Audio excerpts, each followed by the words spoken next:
দর্শক, গোবিন্দগঞ্জের রাজপথে মোড়ে কিছু সংখ্যক মহিলাদের দেখতে পাচ্ছি, তারা রাস্তায় বসেছে। কেন তারা রাস্তায় বসেছে সেটা আপনাদের দেখানোর চেষ্টা করছি গভি খবরের ভিজিটরদের।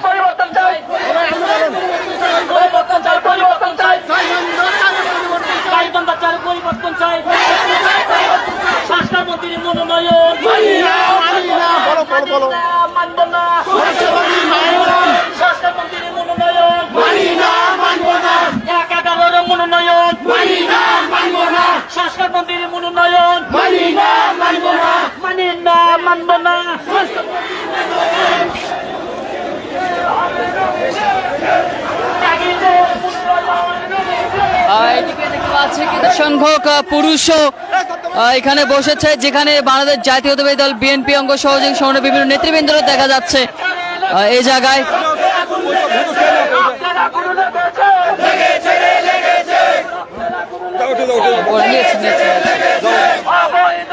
আমরা কথা বলতে চাই এদিকে।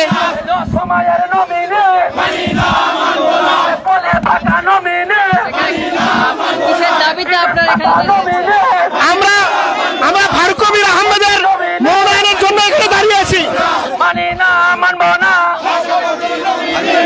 ফারুক কবির আহমেদের এখানে মনোনয়ন চাই, ত্যাগীদের মনোনয়ন চাই, যারা সংখ্যালঘু তাদের মনোনয়ন, তাদেরকে মনোনয়ন আমরা পরিবর্তন চাই।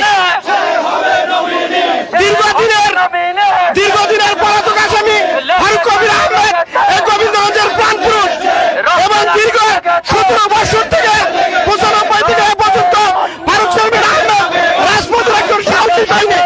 তার নেতৃত্বে গোবিন্দগঞ্জ বিএনপি ঐক্যবদ্ধ এবং আগামী দিনের মনোনয়ন দিলে গোবিন্দগঞ্জ আসনে ফারুক চেয়ারম্যান বিপুল ভোটে জনাব তারেক রহমান হাতকে শক্তিশালী হয়ে নির্বাচনে জয়লাভ করবে।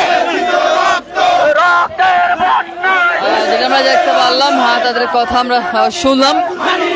আমরা সর্বোপরি আপনাদের দেখানোর চেষ্টা করছি গোবিন্দগঞ্জের থানা মোড় চারমা চত্বর পেরিয়ে তারা গোবিন্দগঞ্জের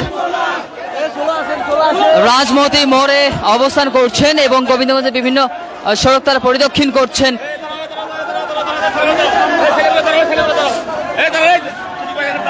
পাড়ায় দেখ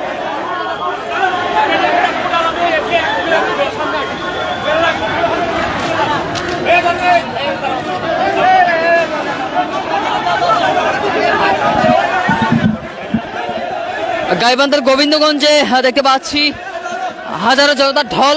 কেন তারা মাঠে নেমেছে আজকে এটি জানবার পালা।